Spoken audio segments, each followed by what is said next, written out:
Hello, and welcome everyone to the Yale School of Management MBA for Executives panel to highlight the perspectives of our esteemed alumni who have finished the program within the last 5 years. My name is Wendy Sung, and I serve as the Assistant Dean of the MBA for Executives program. Thank you for joining us today, given these historic times we have collectively experienced over the last few months. We hope that you and your loved ones continue in health and safety. As an institution, we're greatly aware of the righteous outrage across our nation regarding social justice, and we stand in solidarity with the Black community. As a program, we have been privileged with resources and support to be the first program to conduct in-person classes at Yale University since the pandemic. This past Saturday, we wrapped up our in-person residency for both the class of 2022 and the class of 2021. It was a remarkable lift from our leadership program team, media services, IT, facilities, catering and dining services, and many more to ensure the health and safety of our students, faculty, and staff. In the next 40 minutes, our alumni have offered to share a retrospective look at both the professional and personal impact of the curriculum and community at Yale School of Management since graduation. Through them, you will learn about the mission, ethos, and overall experience. If there are a few minutes at the end of the session, we'll open it up to your questions. And now, without further ado, I'd like to introduce our moderator, Dwayne Edwards, a graduate of the class of 2019 with a focus on sustainability. Dwayne currently serves as the Portfolio Director of Mobility at IDEO, a global design company committed to creating a positive impact by advancing the practice of human-centered design. Dwayne started his career as a captain of the United States Marine Corps and is husband to Akila and father to two adorable toddlers, Bo and Caden. Dwayne, please take it away. Thank you, Wendy. What a lovely introduction. I would love to actually turn our attention to our panelists and ask all of you to introduce yourselves professionally, and also would love to weave in, tell us something that we would not find out about you, whether by Googling or on LinkedIn. And so why don't we start with Alex, then go to Abhishek, and then Shri and Patricia. Sure, thanks so much, Dwayne.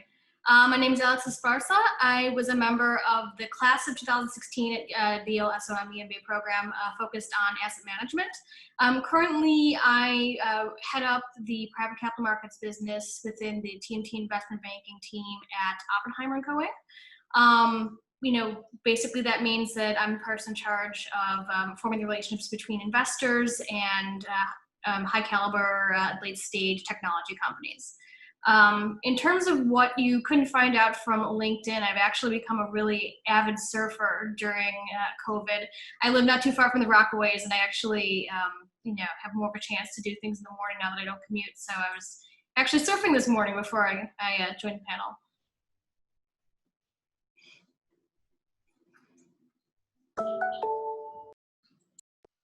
Hey, Abhishek, you're on mute.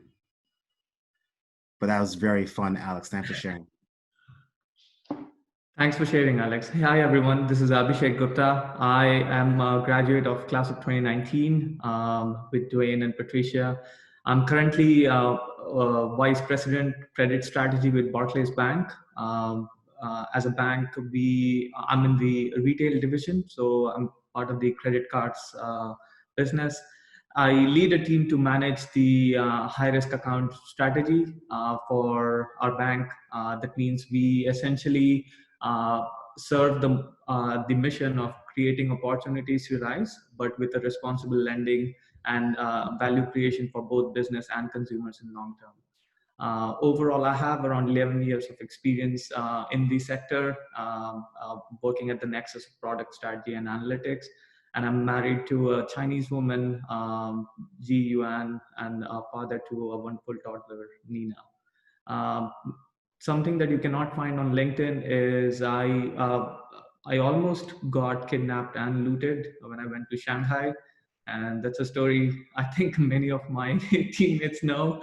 But yeah, we ended up in a we went to an excursion course just in Shanghai and during our global network week, and ended up at a dead end with nowhere to go when we were looking for a water town. I'll expand on that and unpack later, but I want to give a chance to everyone to share their stories. Thank you.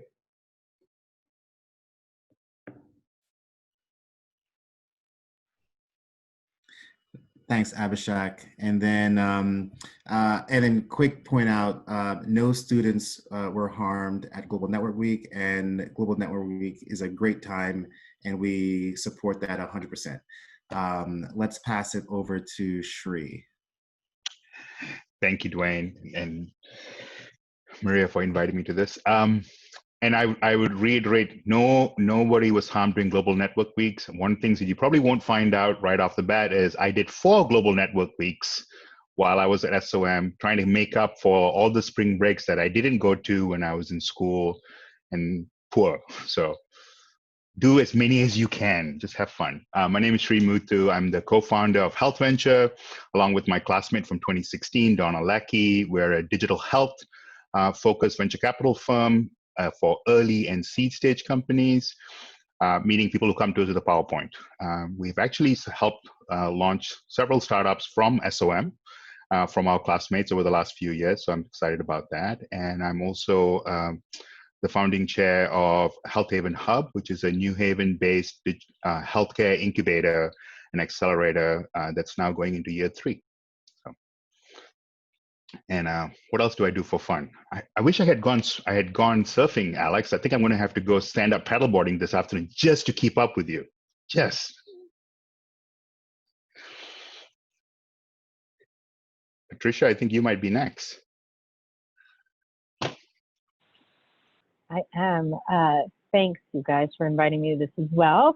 My name is Patricia Tobin. I am a Yale MBA from 2019, the healthcare cohort, along with my classmates Dwayne and Abhishek. I am currently the Chief of Staff to the Chief Medical Officer for CareMore and Aspire Health. I am the mother of 2 boisterous children. I live in New York in Brooklyn. 2 things, well, no, one thing to really know about me, also in reference to Global Network Week. Sometimes technology sort of like attacks me. And so while in Japan during our Global Network Week, I decided to explore what a public bidet was like and came out of it the loser, drenched in water, having to rejoin a class that was in progress. So yes, unpacking a situation is something that I too need to do, but that's something you wouldn't know about me off my LinkedIn. I love it. I love it. Thank you all for sharing. And I guess something that you wouldn't know about me, I'm coming off of 3 days of watching my boys, 2 boys, 3 and 1, completely as my wife was doing a conference. And I will just say I have a much deeper understanding as to what it means to be the primary caregiver for 2 kids for 72 hours straight. And so, yeah, a lot more empathy than before. Okay, so let's kind of get started. I want to kind of bring us back a little bit, share a little bit of the backstory of the MBA for Executives program before we kind of go into some of our questions. And so, in 2005, the MBA for Executives program launched and primarily focused on leaders specifically in the healthcare space, right? And then in 2014, 2 additional tracks were added, 1 being asset management, 2 being sustainability, with a goal of keeping aligned with our mission of educating leaders for business and society, while recognizing, 2 of the most complex and pressing issues within our time and moving forward, is 1 being climate change, and 2 being avoiding another global financial crisis, right? Then we also, in 2016, I'm thinking about Alex and Shri, for your class, you were the first class to actually occupy our new state-of-the-art facility at Evans Hall. And so I kind of two questions here, right? Thinking back to where you were upon graduation, really curious about the impact that the curriculum program had on you then. And then, you're actually approaching your 4-year anniversary here pretty soon, looking to where you are now. What are you surprised about in terms of the impact and how you're able to navigate and what you're thinking about as it relates to the curriculum? Sure. Should I go ahead with that? I guess, there's kind of a two-part answer to that. First, obviously I think a lot of members of the group here can speak to the fact that we probably wouldn't have the role that we currently have in our organizations or in terms of being an entrepreneur if we hadn't gone through the program and, just kind of made those amazing connections and met amazing professors and really expanded our knowledge base. But in terms of, kind of the during class and long-term impact of SOM, something that I think really resonates with the world we're seeing now and seeing the world kind of catch up to what I think is the ethos and thinking and differentiator of a business school like SOM. Just to back up a little bit, what I mean by that is coming into the program, I had come from Wall Street. To be more specific, was working in sales and trading. So, an equity desk, on a trading floor all the time. And the way of thinking, if that's all you've ever done, is that the world is sort of divided into shareholders and everybody else. And your focus is really like, if you're going to do business and you're going to make a profit, focus on the shareholders. And that's kind of the blinkers that you put on. Going to SOM really changed the whole way that I ended up thinking about business and society, which actually is a class at Yale. But the way that capitalism and business are not diametrically opposed to doing good and to looking out for other stakeholders. In particular, SOM's emphasis is much more on stakeholder capitalism, which was something that was completely new to me until I took business and society, which is the Yale SOM class, which helps you understand that, when making business decisions and, looking at how you're going to build your company or your business or act as an investor, there are dozens of different metrics that you should take into account that have to do with protecting the environment, protecting your employees, protecting, social justice issues down the line. And that was just a huge eye-opener and a very different way of thinking about of the business world and companies in general than I'd ever encountered before. And it's really, it's really been helpful in moving forward in the current role I'm in now, being able to kind of take that perspective to other business leaders and to colleagues and try to further that messaging. And it's something that, having talked to other friends who've gone to other business schools, it really wasn't the same experience that they had, where the messaging was very much about, there's one way to make money in the world, and we're going to teach you that, versus maybe there's a more ethically sound and nuanced way to look at things. So that's been a profound impact that I took away from my time in the asset management program. Yeah, I really, really love that, Alex. I mean, it's essentially, it's not a binary approach. There's a way for us all to win, a much more complex view of the ecosystem that we call society and the business world. So that was a huge takeaway for me too. Shri, we'd love to kind of, I see you went off mute there. So that's the social indicator in this Zoom world that someone's ready to speak. It's actually helpful to me because I don't interrupt as much. But I think, I think Alex points out something that is unique about SOM. I was one of those people that flew into SOM every 2 weeks from San Francisco. So I frankly had a choice of taking a program anywhere in the world, and was really looking for a program that really, and I was an older student, so wanting to blend the impact that you could potentially have, not just to your career, but the impact you could have to the world, to society. And my joke that I always tell people who, when they come to SOM, is, you just have to scratch the surface just a little bit of anybody, even the asset managers and they're all bleeding hearts. They all want to save the world underneath the covers. They want to create impact investing and phenomena and make the world just better for everybody while making lots of money and doing a good job, right? And being a leader in the world. And that seems to be the fundamental ethos. So when I first came here and was recruited by the class of 2015, that was one of the things that really struck me was everybody believed in this ethos. Not because they just took a class, but it was already part of their value system. And they were among a community now where that value system was emphasized. And professors who emphasized, and you had pretty robust discussions with some of the professors on externalities and how do you cost them and how do you value them and what's your cultural, should we even be doing these kinds of things. And I'll share a personal story. I was asked to speak on a panel recently at SOM on impact investing because I do venture capital. And I'm sitting there, how am I an impact investor? I'm a VC, I make money, right? And I had to sort of step back and think, I'm doing digital health, I'm doing access to healthcare around the world. It's just so built into the way you think about the world that you don't even step back and go, oh, you're right, that is a form of impact. And to me, it took me a little bit of a push to sort of acknowledge that that's what we were doing because I came from a financial services background, switched into healthcare. But that's one of the things that I think is rather unique about the program, right? Over time, you see how what you learned in class applies on a daily basis. The choices that you made consciously or just going along with your companies, now you have an opportunity to influence and impact, right, on who you hire and where you source and how do you position your product and do you care about the larger community? Do you price appropriately to make it accessible as possible?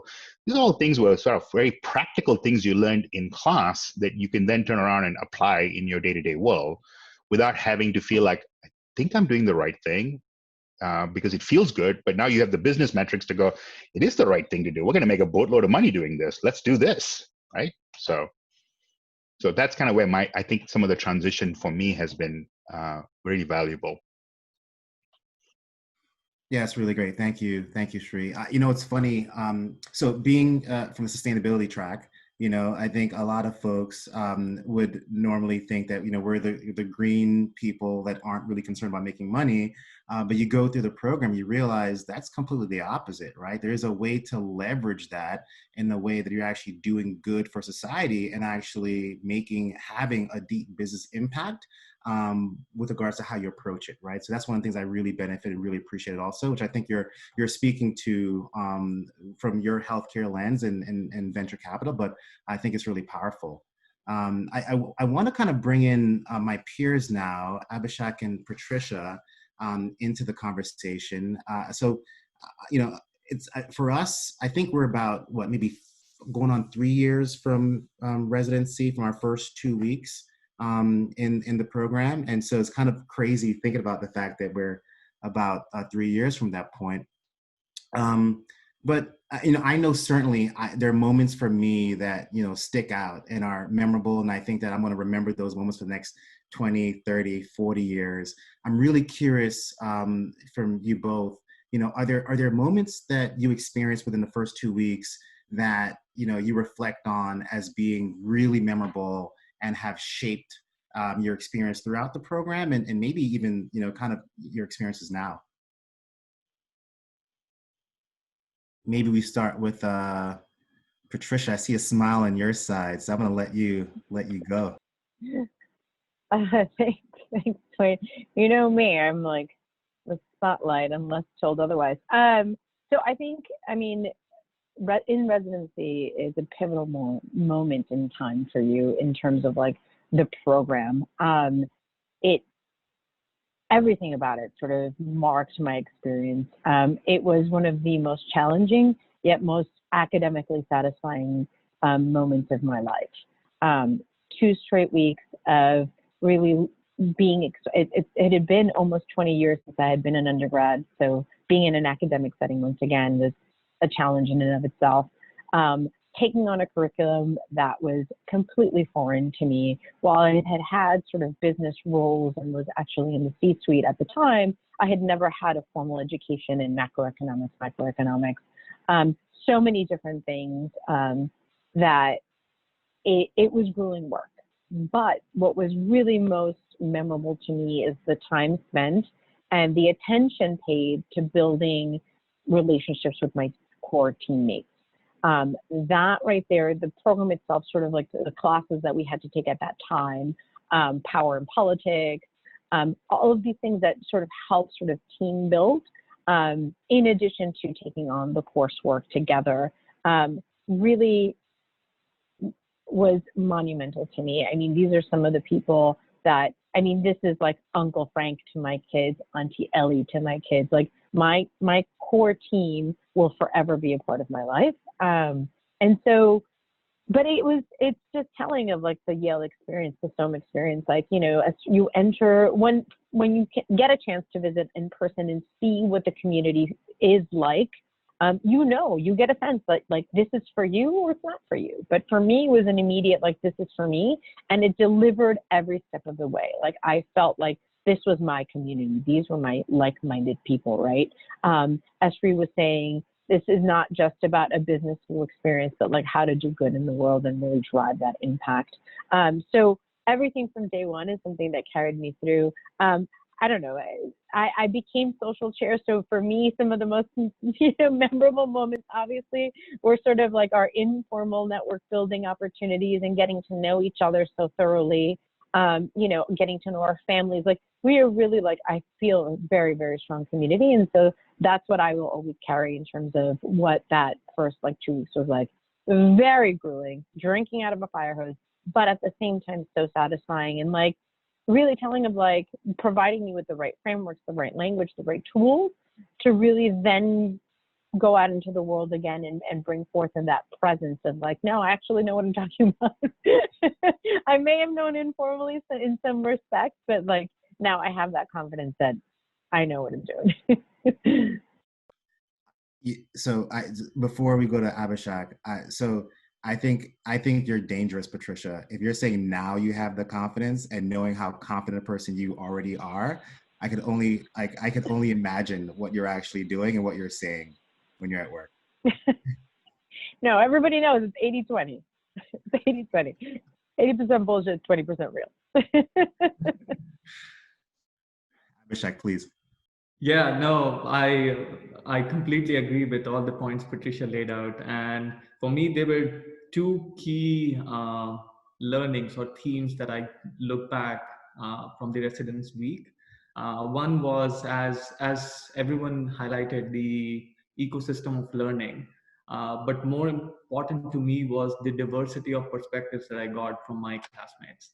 Um, the even at the from the word go and when we started introducing and discussing about just ourselves and more on the assignments, it like you can clearly see the diversity flowing through.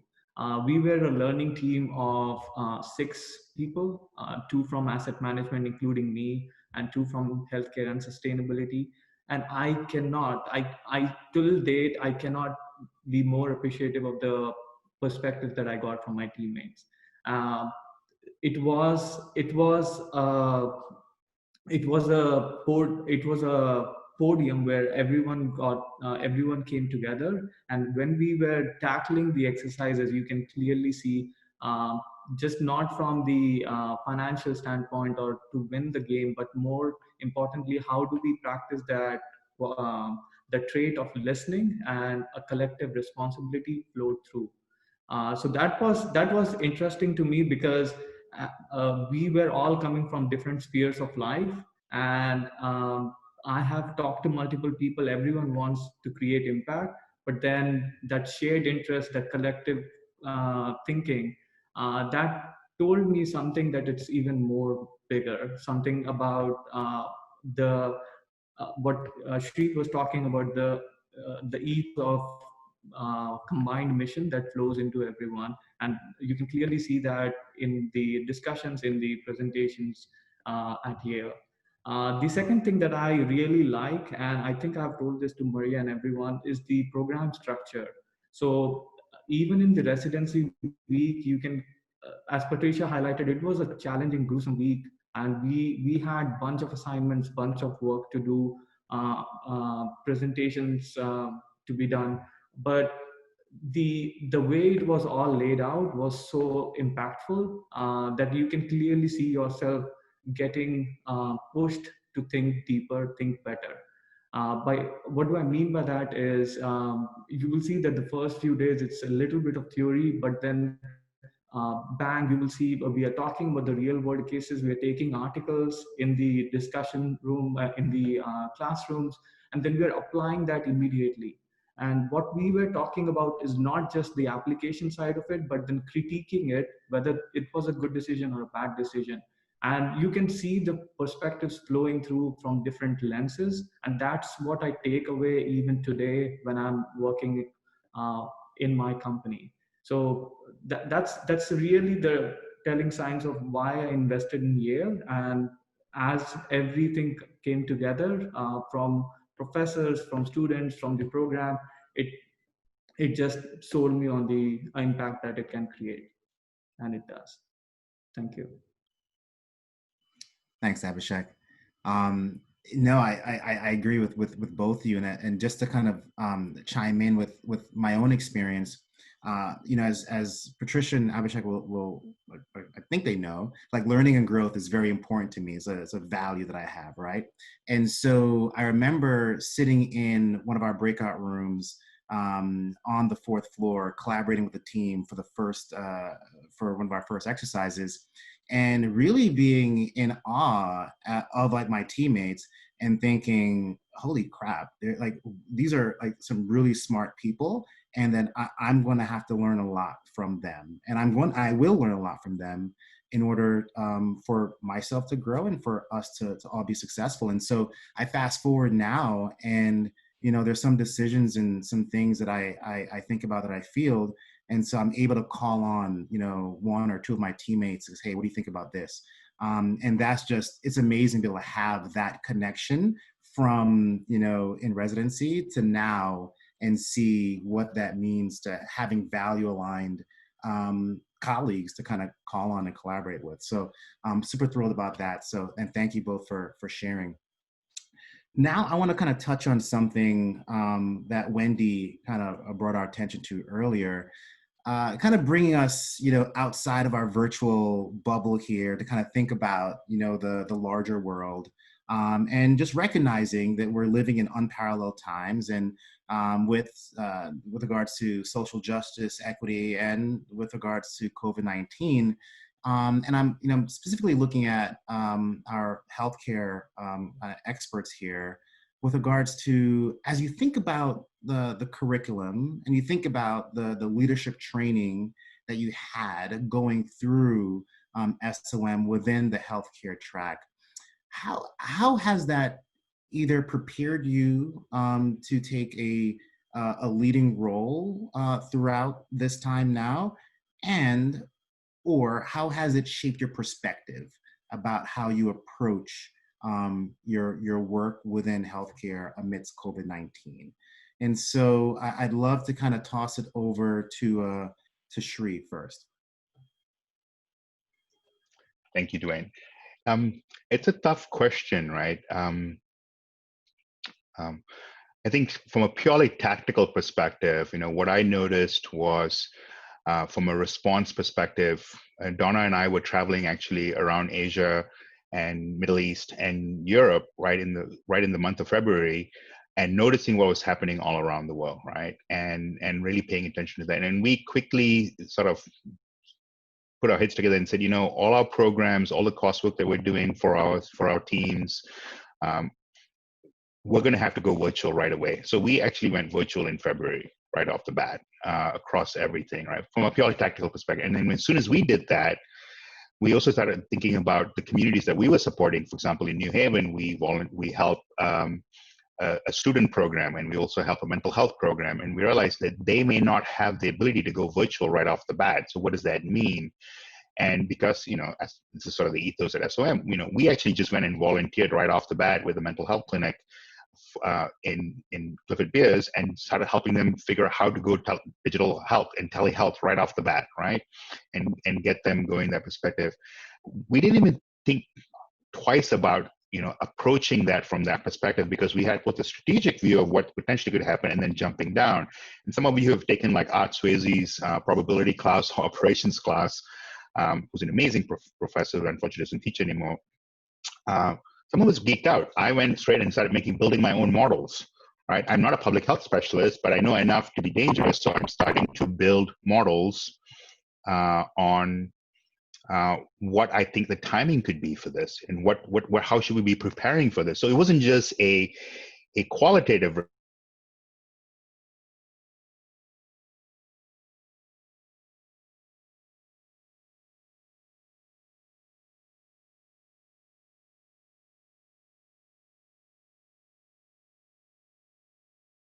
Xfinity and Comcast. We were actually writing them a petition letter to get them to approve free Wi-Fi for the communities, because yes, we have digital health, but if the folks cannot afford, the low income folks in New Haven cannot afford to have high speed internet, well, that's not really going to work, right? And as we were sort of working with them and doing this, they realized they were getting the same message from around the country. And literally a week after we sent the letter to them, and it's not that due to us, obviously, but there were many of us doing the same messaging. Comcast enabled free Wi-Fi, right, across their population, which all of a sudden we stopped telling people, drive to Starbucks, drive to McDonald's, drive to the public library, park outside to use your digital health. All of a sudden we were able to shift and say, stay at home, here's the password and code, use this and get in, right? And so to me, that was one of the things where if you look at the world of what's happening in COVID, we were able to sort of step in because it was just sort of expected that we do something in there. When we looked at what was happening, and this is something we've been already doing, Donna and I are both Black and brown. We've been doing this in our community for a while. I just watched Hamilton yesterday for the first time. This one-shot message resonates, right? And I was sitting there thinking, we have a huge number of privileged people at Yale. We work with a lot of undergrads and graduate students and everything. But we also have a program called iHaven that works with all the other universities in Connecticut. There's 5 other universities in the New Haven area. And what we realized was those students are not as privileged. They're first gen. They don't have the exposure. And we can't just give them one shot. We have to give them multiple shots at this. They've got to get them trained. We've got to give them opportunities. We've got to get them trained. And so our internship programs are now going from 6 to 7 to now 10 people, and we're extending them to the fall. And because of COVID, we're specifically saying, let's folks who need the money, because we have a lot of interns who come to us and say, I don't need the money, just give me an internship. Well, that's not right, because then you're actually disadvantaging the folks who have a need for financial things, right? And so those are things that, as going through the program, you start really understanding how much of the choices that you make can impact what you're trying to do in your communities, right? And so we pay for our interns for that reason, right? We specifically source from communities that are underrepresented for that reason, right? We specifically try to give as many people as many shots at goal as they can, because otherwise we're going to see the same old thing again, right? And I think, to me, that may have been sort of a built-in belief system that maybe Donna and I already had. But going to SM made it so that we could think not just strategically about it, but actually implement it and across a larger population, right? And to me, that was one of the biggest things that we got out of this, right? We felt empowered. I think what Patricia said, you had the confidence to be like, I don't even just think about this. I can go make this happen. Let's just go do it, right? And we'll figure it out later, but let's go do it, right? So, Dwayne, does that get what you were trying to get to? No, it absolutely does. I was trying to unmute and having some issues getting there faster. So no, it absolutely does. And I think you captured it really, really well, Sri. So thank you very much. Patricia, I want to give you an opportunity if you'd like to speak to this question, or I can move to the next one. I want to make sure I give you a... Yeah, it's up to you, Dwayne. I'm cognizant of the time. So if there's time to answer, happy to. But if you want to move on to the next set, that's also perfectly fine. Well, you know what? Why don't we give you a little time since you're already talking already? Sure. So CareMore and Aspire, we're a direct patient delivery organization. So COVID has impacted us tremendously. In terms of the coursework and how Yale prepared me to sort of take on a leadership role during this time, for us, we had an outbreak of COVID in one of our markets. which immediately sort of was a forcing function to shut down all in-person operations. So it was an all hands on deck of how to virtualize all of our staff, either central services or actually in our clinics. So from healthcare operations to really understanding the process flows. I mean, we have an operations team. I'm not a part of it, but being part of or attached to the C-suite, I had to sort of help maintain oversight as to what everyone was doing, and ensuring that we were asking the right questions and doing the right things. And this was like a very short, like in 2 days, we had to do all of this. And so the operations class really helped me understand like process flows and like what the bottlenecks would be and how to address them, obviously.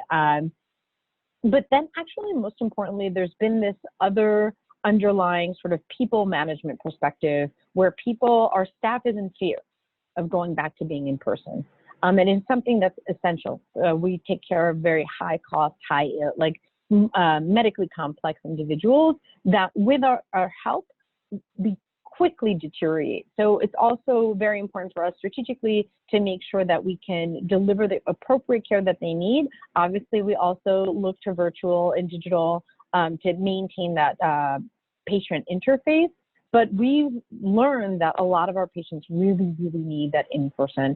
So switching and going to phase 3 for us has been challenging because the staff is really nervous.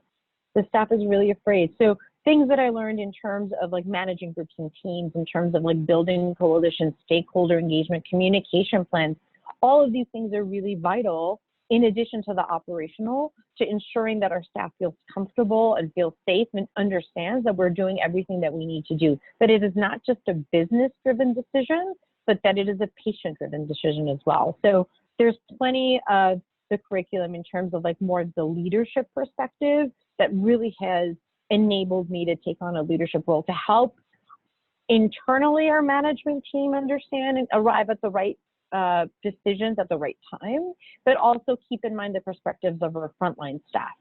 I'm someone who's very cognizant of the limitations. Like we have medical assistants who's an hourly job who, you know, with the closing of schools, no longer have healthcare for their children. Many are single moms. And so keeping the eye on them and making sure that we have solutions for the trouble that our staff is going to face to be able to return to in-person care.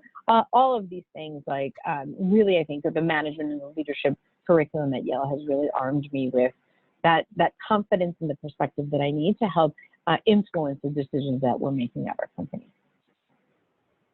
Excellent. I'm really glad we took that time, Patricia. So that was extremely valuable. I love the fact that, you know, it sounds like the curriculum has helped you to look at this from multiple perspectives, prepared you to really step into a leadership void, right, that you're able to kind of fill. And I think IDEO will be proud of you taking a human-centered approach to kind of how you thinking about navigating through these problems and not just looking at, you know, numbers and kind of like how the ledgers and whatnot, but what does this mean to the actual human being that are involved within this system? So that was phenomenal. Thank you for sharing that. And I think a really great thing that, you know, I think we've all kind of, we appreciate from the program is the multiple perspectives it helps you use to look at problems, right? And so, and then from the problem to kind of, you know, get to a solution. And so I'd love to kind of, let's look at the financial perspective now. You know, we're kind of talking about where we are. And I think it's clear that we know that COVID-19 is, you know, a stressor on our healthcare systems and whatnot. But if we take a step back out of that, there are some financial implications within that. And so I'd love to maybe go to, think about our asset management folks here, Alex and Abhishek, as, you know, how is the curriculum, you know, prepared you for leading through this time amidst COVID-19 from within the financial industry? And Alex, you're off mute, so go. Sure. So I mean, I guess the kind of big obvious ones are that when you think about you know, financial services, you generally think New York or maybe San Francisco, West Coast. I in particular work in technology, so a lot of my business is also on the West Coast. what COVID immediately did from like a logistical perspective is forced everyone to work from home. And I think doing that really is starting to allow leaders in financial services rethink the way that we find talent, think about where you need to live and work from to be within the industry.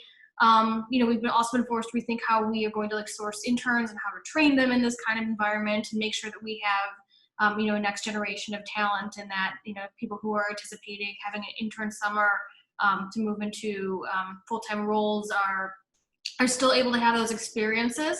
And I think COVID's definitely, again, forced leaders to think about things that they normally wouldn't in terms of just the mental health of their staffs, especially junior people who I think, at least in our industry in New York are, really got the brunt of having to be trapped in a very small apartment for, 12, 13 hours a day working kind of thing.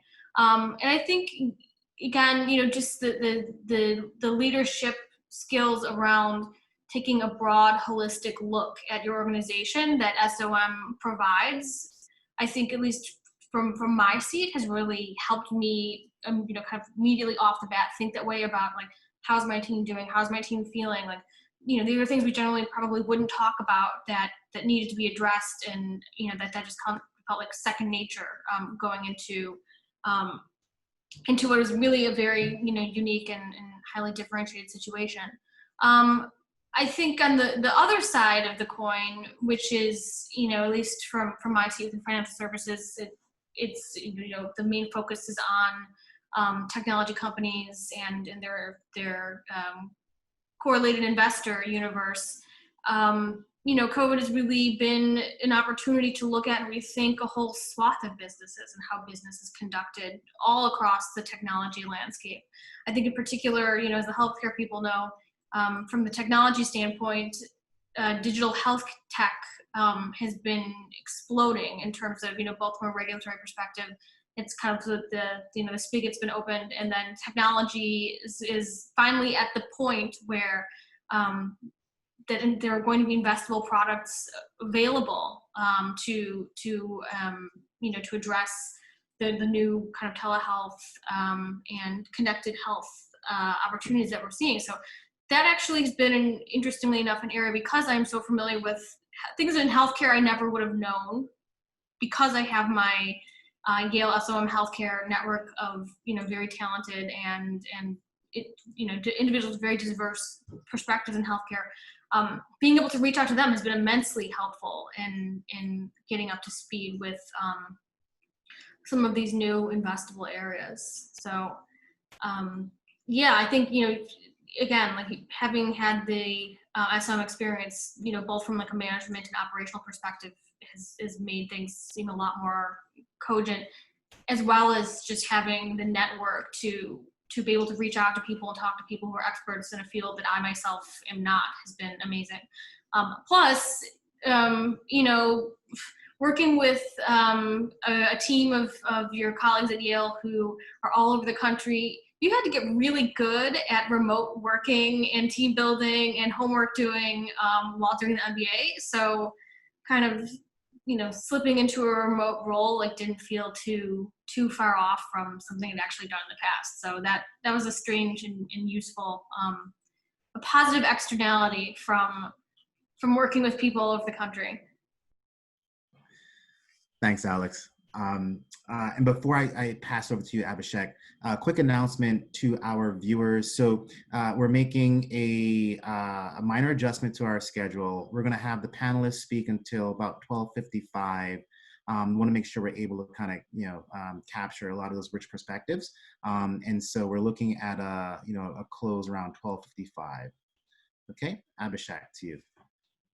Thank you, Dwayne.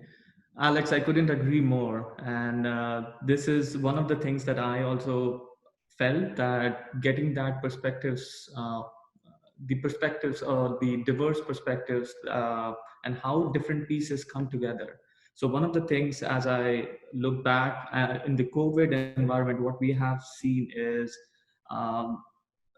there needs to be a separate discussion on the non-market strategy. So all the banks and all the institutions have been focusing more on the profits and the shareholder value, but we have been doing it at the cost of the customers or society.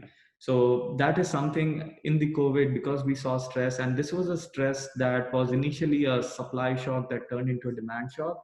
So we had to pivot into different strategy very, very fast. The discussions on the table that I tend to have with my teams and even the executives was, how do we position ourselves to balance the profit versus the reputational risk and the value to the actual consumers. Different courses that Yale brought that to fore. Definitely the digital strategy, which provided an in-depth knowledge of business models, like how business models are being leveraged both on disruptors and complementers. But even more than that, how do we frame the problem into both disruptor and complementer? So here it was more to be a complementer to the entire pandemic that was happening. So how do we give payment reliefs to the customer? So that was the discussion we had, and it was part, like I felt empowered to lead that discussion and talk about, even though I managed the high risk account strategy, it was like, how do we make things better for the customers? So that we are seeing the card spends go down. Like people are not flying, people are not using their credit cards. If you look at the different sectors, retail spending is the only one that's up, but then everything else is down in the restaurants and airlines and whatnot. So how do we, rather than just focusing on spend optimization and the value creation, we need to think about the non-market strategy and think about the value creation from that lens. So that was really helpful. And the second thing, expanding on Alex's point, was the motivation and leadership aspect to the team. I see one of the questions here is, how is coaching helped you at Yale? So I'll tell you a very quick tidbit. Leadership colloquium is something that was really powerful. I still use it to the day because it essentially gives you analytical process to tackle your leadership questions or concerns. We walked through different frameworks, but there was one framework which I still remember was the immunity to change. So many times when we are doing things, we don't realize the basic assumptions that underlie the outcomes. And what this map really helped me lay out was, how do I position the problem, but how do I think about the behavioral, what would you say, improvements that underlie and tackle the basic assumption that lie underneath, and take a more hypothesis-based approach in tackling this and getting the feedback from your peers, from your mentors, from your sponsors at the workplace. So that was really helpful, and I tend to do it with my team as well. As we are stressed and as everyone is equally working hard, there are things that we generally do not see. So taking a step back, doing one-on-ones, but then using more analytical frameworks to address leadership. So that was really useful for me. Thanks, Abhishek. It's funny. So the Inference Ladder is actually another tool that we've been actually using internally at work. And so it's really nice to know that, we kind of learned that. I learned that, or we all learned that at our time throughout the program. And I neglected to say this, but for all the viewers, this is being recorded. So if for whatever reason you have to leave, can't stay to the end, that recording will be made available to you. Okay, so we're going on about 5 minutes till the end, right? And so I want to kind of bring us back now to all of us together, where we are in the world right now. I imagine that we're probably doing some things that, before we joined the program, we probably wouldn't be doing, right? And so I would love to hear from all of our panelists, what are you doing now that you're either doing better or quite frankly, you would not be doing but for this program? And I think we kind of touched on it a little bit before. I'll kind of start out and share that, one, so I don't think I'd be in this role that I'm in right now, but for going through this program. And so I definitely attribute my own growth, understanding, my network, the fact that I was able to connect with someone at IDEO at the time that was an SOM grad, to help kind of, talk through certain things. I certainly wouldn't be where I'm at now, but for the program, that's something I'm really thankful for, to be honest. And so we'd love to open the floor up to the rest of the team here. I mean, sure. I'll make it short and sweet. Same kind of situation. Obviously we all did the program while we were working. I actually had been working at Oppenheimer, where I am now, as a trader, and while doing the program, and had always known that I think I eventually wanted to do something different than financial services. And the program, opened up the opportunity to go and work as an analyst at a hedge fund, which is something I, kind of gone and thinking I wanted to do. That was an opportunity I never would have been able to have if I hadn't, gone through the MBA. And, for me, I definitely wanted more of a quant background than I already had. I had been like a philosophy major in undergrad, and I really wanted to round things out, and get deeper knowledge within asset management. What ended up happening is I ended up going back to Oppenheimer, but as an investment banker. And the people who were making that decision and only thought of me, they said, well, we had this person who went to Yale and did this whole thing and was able to juggle, working full time and doing the program and all this stuff. Like, where did she go?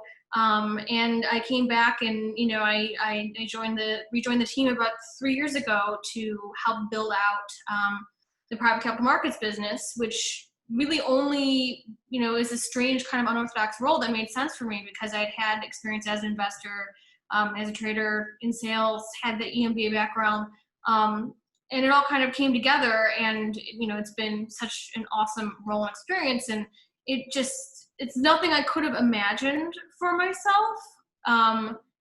And it really only made sense in many different ways in terms of my branding to my company and the skills I picked up, that I'd be able to do something like this. So it really is one of those scenarios where like I can't come up with a way to have gotten to what I'm doing now if I had just said, well, let's skip business school and try to just make it happen. So I'm pretty happy that things worked out that way. Can I just chime in here as well? I've unmuted. So I'll echo what Alex said. I mean, obviously, the program is, I wouldn't be where I am today had I not gone through the program. Firstly, the CEO of my current company came on site. That's how I met him. We immediately sort of connected. He almost on the spot said, you should join us. Then we sort of had this like prolonged recruitment process. And I joined CareMore. At the same time, I'll also say that I know Howie Foreman, the head of the healthcare program, is such a well-regarded individual in the healthcare space. Everybody knows him. He gave me counsel in terms of like whether or not I should leave the C-suite of a very small and local company to join CareMore. He spoke highly. He was intimately familiar with the leadership there and my ultimate boss who had done his undergrad at Yale. And so he knew him from then. So the network is so expansive. And even some of our classmates, not only from the professors and the alumni, but even in our peers, in our cohorts. We have one classmate who got a referral for his next job from the class beneath us, and so it's the network is so multi-layered. Joining my company, I immediately was able to establish like very close relationships with some alumni from the program or from a variety of other parts of Yale. So there's that like large, like extended family that then tries to help one another out. I know personally I've kept connected with Yale I've been a TA for one of the healthcare classes for the last 2 years, in part so that I can keep an eye on sort of who to recruit and who to connect the dots with. So it continues. You also like pay it forward. There are many opportunities to remain connected on the after fact. So it's so multi-layered, like professionally and personally fulfilling, that I'm so appreciative of like the value that the degree has really brought to my life.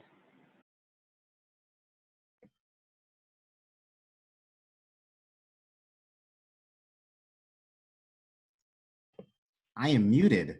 Amazing. Thank you, Patricia. I know we're at time, but I want to make sure we give Shri and Abhishek a moment to share your thoughts as well.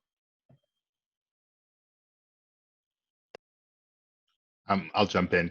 I would not be doing what I do if I didn't take a specific class at Yale. I took the venture capital private equity class at Yale, and went through the entire program. And I was already doing a little bit of corporate VC work in the bank and where I was before. And at the end of this program, I realized, wait a minute, I can actually just launch my own firm. I have the training, I have the background, I have the network, I have the co-founder who's one of my classmates. My founding attorney that set us up was another classmate. Our advisory board is all my SOM classmates from the year before and the year after. Our professors, as Howie and everybody else, have been huge mentors for us. And so then the question became, why wouldn't I do my own thing? Why do I need to go work for somebody else? I can do my own thing and try it out at least. And at least I know we've tried it. And that really came from going through the program and going through the mechanics of some of this material. And it was a very hard class, but realizing that you could do this, right? And that level of confidence that you get from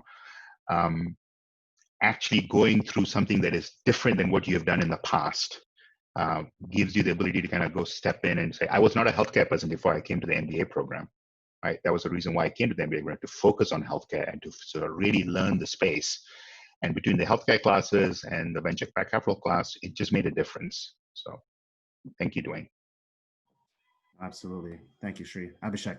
Yeah, so Shri, I want to take one point of the point of confidence and trying to navigate your way around the corners that you have never touched. That was something that I did as well. So I was working for Barclays Bank before, managing just one program. Since Yale, I ended up managing 6 programs and the entire division. And it was essentially what everyone talked about, like asking those right questions and being present and like talking to people in the business language in the executive way. That was something that I gained from Yale. So I believe each of us has different stories, but the theme and the takeaway is still the same, that it is something that empowers us to use the knowledge in a more structured business language. And that is something that I still do, apart from the managing the top, but managing the bottom. Like, how do you manage your team? Those are the tools and levers that Alex talked in detail, and definitely echoes with me. So yeah, I'm pretty grateful and humbled by all the connections that I've established, and I think it's only a matter of time that you will be able to reap more and more benefits out of it. Amazing. Thank you, Abhishek. I think you framed and summarized that really, really well.